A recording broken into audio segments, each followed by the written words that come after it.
Hey, good morning. Welcome. Zen with a smile. Remember to smile. Uh, that's for you and me. Let's smile this morning. It's hot. It's another hot day. I'm back to polarities again. Can't help it. Just keeps coming back. And I'm finding polarities where at cursory, at first blush or first glance, maybe it's not apparent. Today I'm working with Compel and Impel. And if you look in the dictionary, looking at the thesaurus, they're listed as synonyms. But I've never used them as synonyms. Synonyms. Synonyms.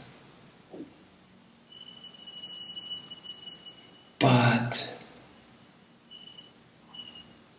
again, they're listed as such.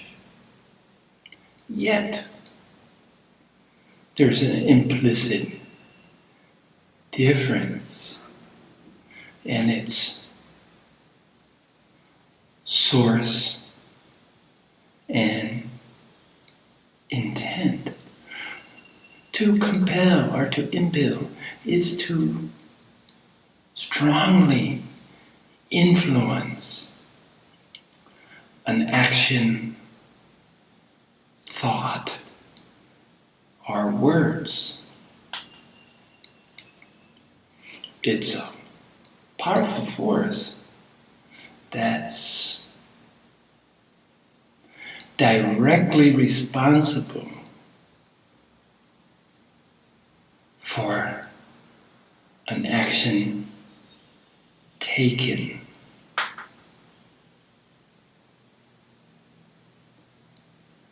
And I mentioned source and intent. We'll talk about these today because they're inherent in the understanding to see them compel and impel as polarities, opposites, diametrically opposed. I love saying that, diametrically opposed.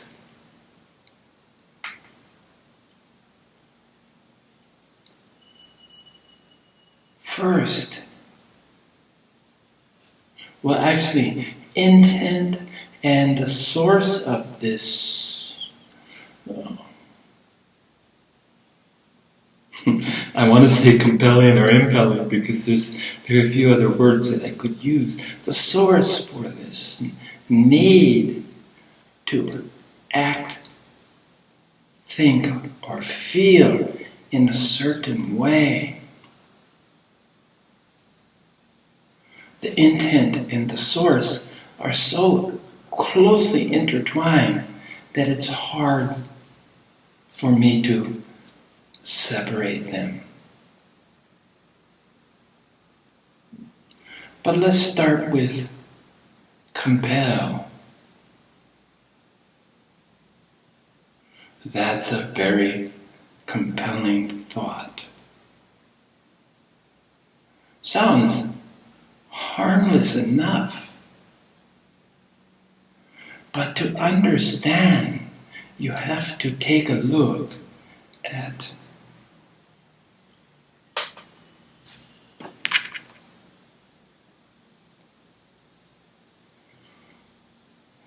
I'm reading, sorry.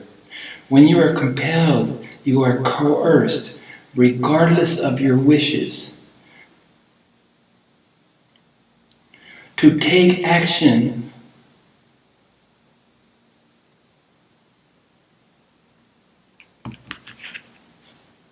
compel. Impel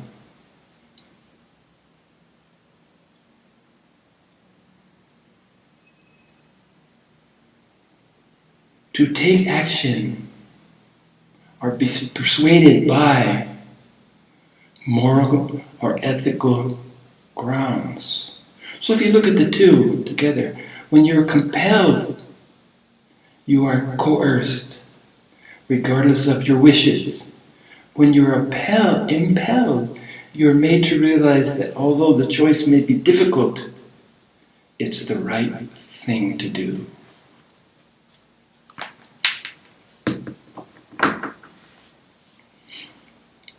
So, compel is motivated by fear. If you don't do something, the consequences, wow, the tongue is not so limber, it's early. The consequences can be incredible. But the point here is that being compelled, the essential motivation is fear. Fear of consequences. Fear of what will happen if you don't take this action. If you don't have this thought. If you don't have this feeling, the consequences can be devastating. At least that's what the fear is telling you. But in this process of spiritual inquiry, when we learn to dispel our fears, when we understand that any fears that we might have are groundless, they disappear in the face of the acceptance of who and what we are. Part of that universal whole, the infinite light that embraces each and every one of us and is readily available if we would just take the time to listen and look and feel. Our witness, our silent witness, will indicate when we're getting close to the right track. And indications are serendipity, when your life begins to simply work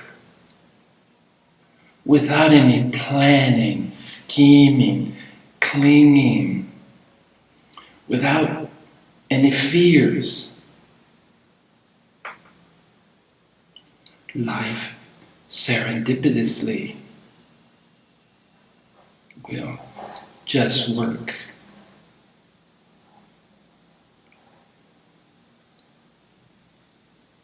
So you don't need to be compelled any longer.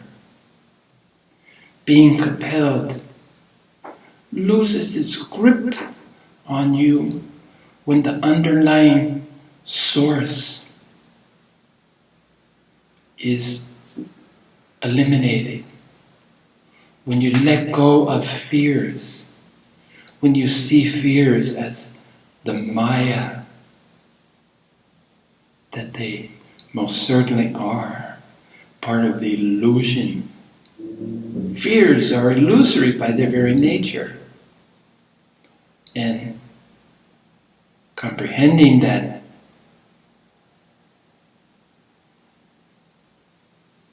they disappear.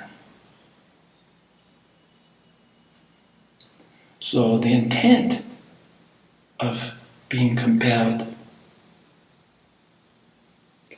it also disappears, because the intent behind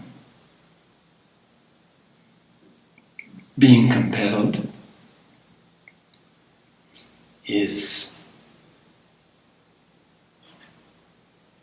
also eliminated as the true nature of any supposed and he adopted.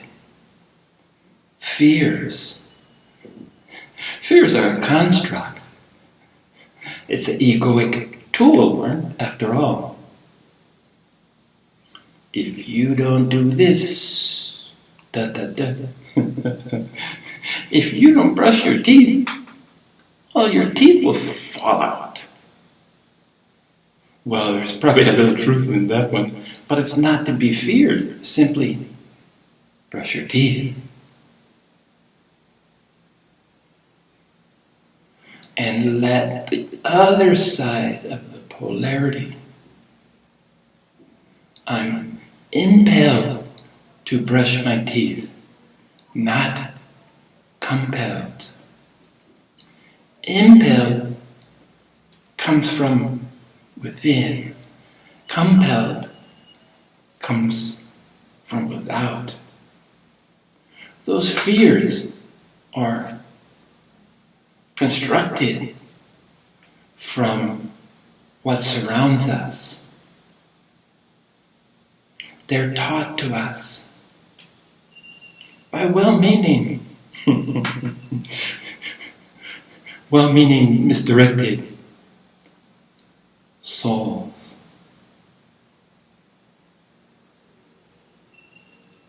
Granted, raising children is a daunting task fraught with huge responsibilities.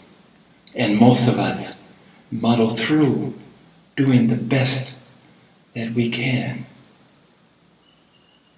under our own set of self-imposed limitations. But if we can raise our children to be independent, self-thinkers, they'll either figure it out this lifetime or the next, or the one to come. So we can see our role as parents. First of all, if we don't emanate fears, if we've conquered our own fears, it makes child rearing almost a no-brainer. We lead by example, not by our words. Unfortunately, when we are young enough and foolish enough to have children, energetic enough to have children, we have seldom reached the stage of conquering our own fears. In fact, we're mostly polishing and refining and making our fears more and more specific. So if you're a fortunate soul and that you were dealing with eliminations of fear before you brought life into this world, good on you. Yes, indeed. This may be the case more and more often as we're more and more aware, as our environment is more and more conducive to more and more people waking up. I remember an old Barry McGuire song, On the Eve of Destruction. And we're definitely on the eve of destruction if you just look at who we've chosen as a president, for example. Not to give him too much credit, because he's only a reflection of his times. The eve of destruction. But in that seed of destruction, renewal, destruction, in that seed of destruction is the quickly expanding seed of renewal, of rebirth, of recognition. As the world seems to be going to hell in a handbasket, at the same time, with a growing intensity, is more and more people becoming aware and awake in their understanding of who and what they are, will be, and always have been. A reflection, a spark of the infinite.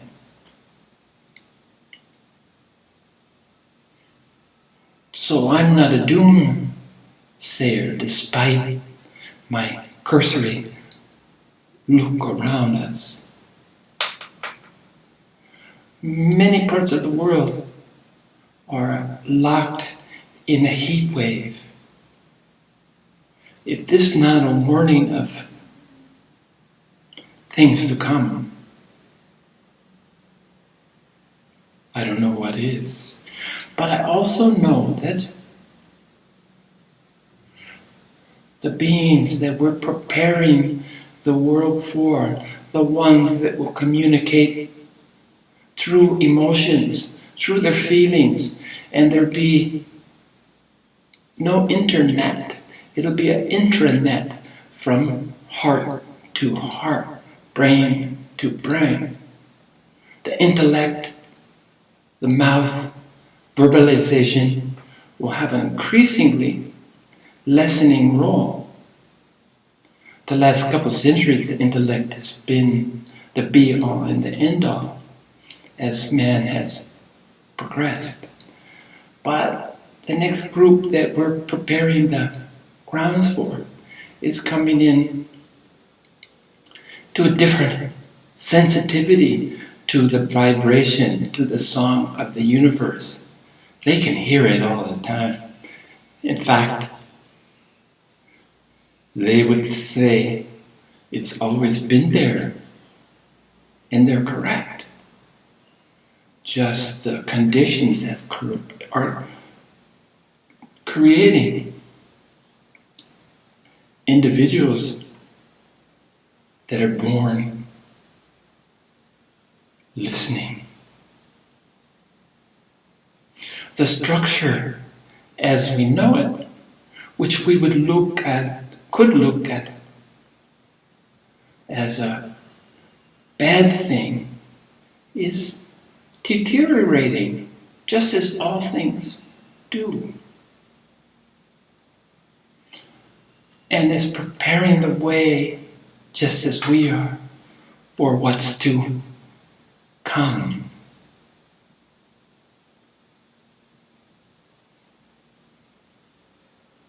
Now I feel impelled to share this with you from a place of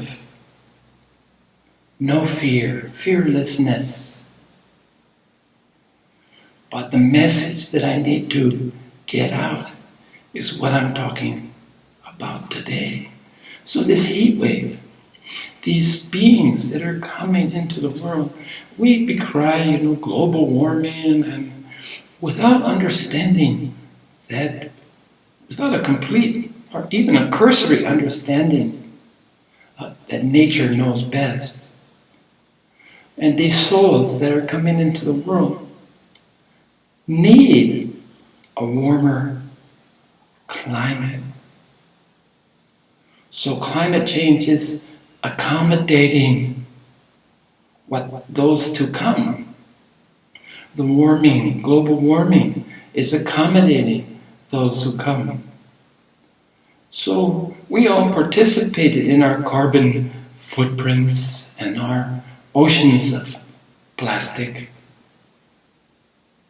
to the conditions that are necessary for those that come. Our means, our methodology can be seen as quite crude and negligent. But in the scheme of things, it would have happened one way or another. And this has very much been on my mind in these conditions that I find myself in. I've switched to the metric system since I've been in Taiwan. I think kilometers instead of miles. I think centimeters instead of inches. Meters instead of feet. And temperature has switched to centigrade from Fahrenheit. So I use the centigrade scale to understand temperatures, and it's quite normal. Just as spending NT dollars has replaced spending of US dollars. When I first came here, Taiwan money, different colors, looked like monopoly money, coins at different sizes. Now I just found a couple quarters in my suitcase, US quarters, and I thought, wow, this is so strange. They're a weird size. So this is part of the conversion. So every day I look at the temperature. Today is 32 right now, already this morning. But it feels like 40. That's like something where 90 that feels like 100. I don't know what the difference between is, the recorded temperature and what it feels like. All I know is that the consequences is that it's warm. So I just slow down and try to hydrate. Try to drink my water. But I think that this simple shifting of looking at things, looking at the bigger picture, always or usually brings comfort. Knowing that even if we're doing it unwittingly, we're preparing the way for those to come. In fact, if we look carefully, because no shift is automatic, no seed goes from being in a shell, in a nut, to opening, throwing down roots, putting up shoots, aim for piercing the earth. None of that happens like turning a switch on a light. It's a subtle, slow moving. We need phase, frame, freezing photography to see seed morph into a plant or a tree or a shrub or a bush. And I love that, speeding it up. I love to look. And if we could speed up our evolution as a people, freeze frame and show the continuum, we would see that as beings, we're entering a new phase of expression. We're changing. We're evolving. And how do I know this with security? How do we know anything if you really look at it? But inspiration. I'm inspired to see the world in these lenses. We're evolving from Homo sapiens to something else. It's part of the process. We're becoming more like human beings than the human doings that most of us are. We're being. We're overly concerned, in the internet age, and that our youth are just bombarded by information, which for the most part is extraneous, not necessary, not useful. But this is a preparation for faster times. If you can learn to focus, which is something that parents are concerned with when they watch their youth, teachers complain about, is that the attention span is so limited.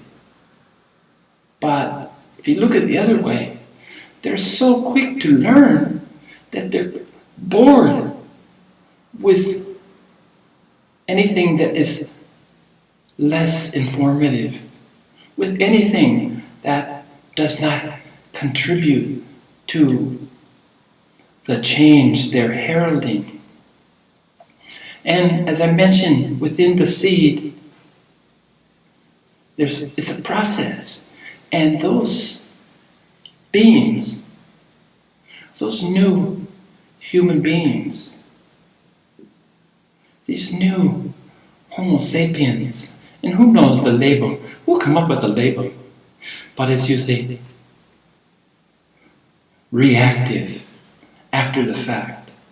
It's hard to be proactive here. It's hard to predict what will be useful terminology, or what will be the lingua franca of the future.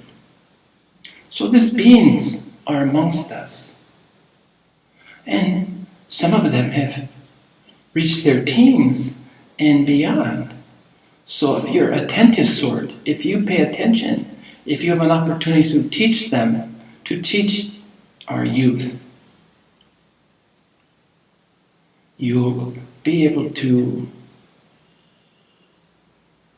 at least sense the difference. So all our moaning and complaining and worry, which accumulates to become fear, is a useless activity, groundless. Because no matter how much we moan or decry, what will be will simply be. So carry a cloth, wipe the sweat from your brow, relax, have another glass of water, because the heat will be here.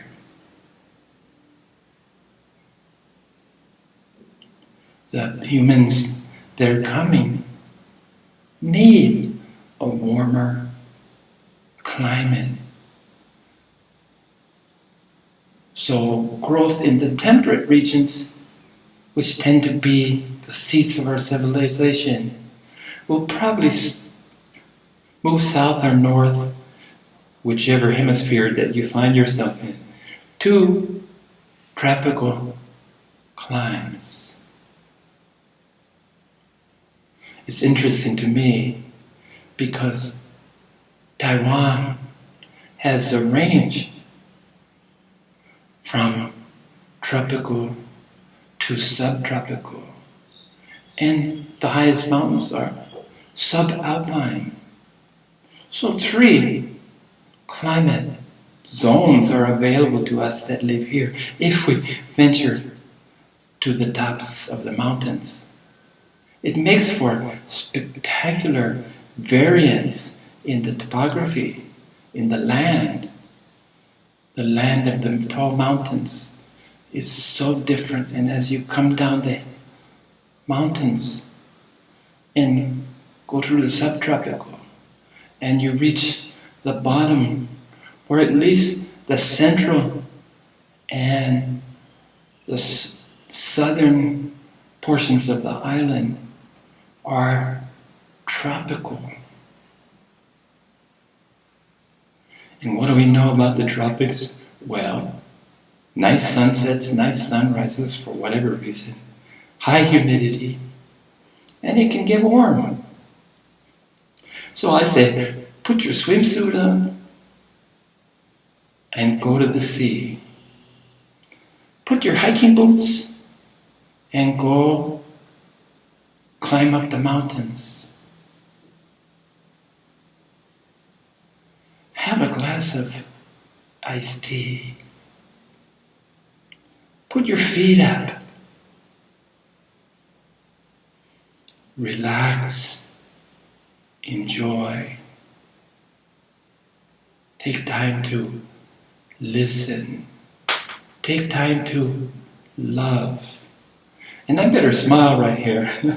I better smile because I feel like I'm getting dangerously close to preaching. And I want to avoid that.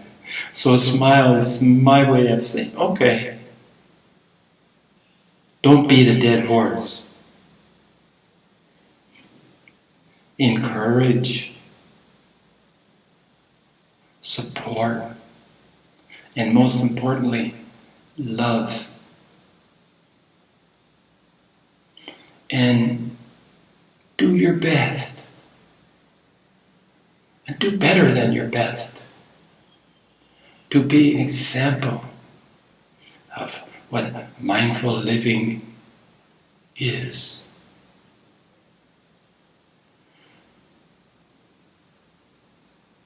Your fearlessness radiates and is comforting to those full of fear.